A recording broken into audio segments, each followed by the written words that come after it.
Cingguya Annyeong, aku di sini mau membahas mengenai bidang atau cabang psikologi yang sempat aku singgung di video sebelumnya. Sebetulnya untuk bidang psikologi sendiri saat ini sudah sangat berkembang pesat dan tentunya masih terus berkembang juga.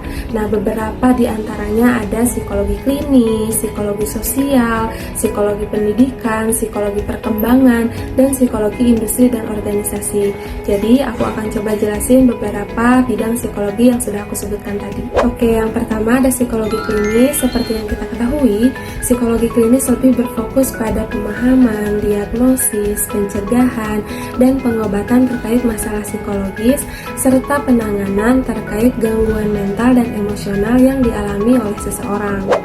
Yang kedua, ada psikologi sosial yang berfokus pada bagaimana pikiran, perasaan, dan perilaku seseorang dapat dipengaruhi oleh kehadiran orang lain, serta interaksi antara seseorang atau individu dengan lingkungan sosialnya. Kemudian yang ketiga ada psikologi pendidikan yang mempelajari tentang bagaimana interaksi antara proses psikologis dan proses pendidikan dengan tujuan untuk memahami bagaimana individu dapat belajar dan mengajar, serta bagaimana cara untuk mengoptimalkan proses pembelajaran.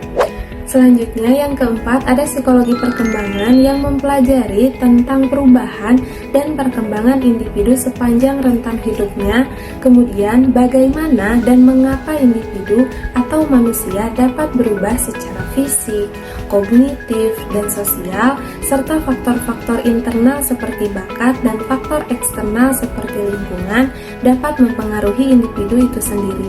Dan yang terakhir atau yang kelima ada psikologi industri dan organisasi, di mana pada bidang ini menerapkan prinsip dan metode psikologi untuk memahami bagaimana perilaku individu di tempat kerja atau organisasi, dan biasanya digunakan untuk meningkatkan efisiensi dan kesejahteraan di tempat kerja.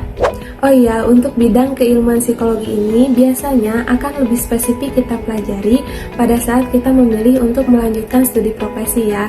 Kalau untuk S1 biasanya secara keseluruhan masih kita pelajari. Kalau kalian tertarik dengan jurusan psikologi, kira-kira kalian mau pilih yang mana nih? Boleh tulis di komen ya.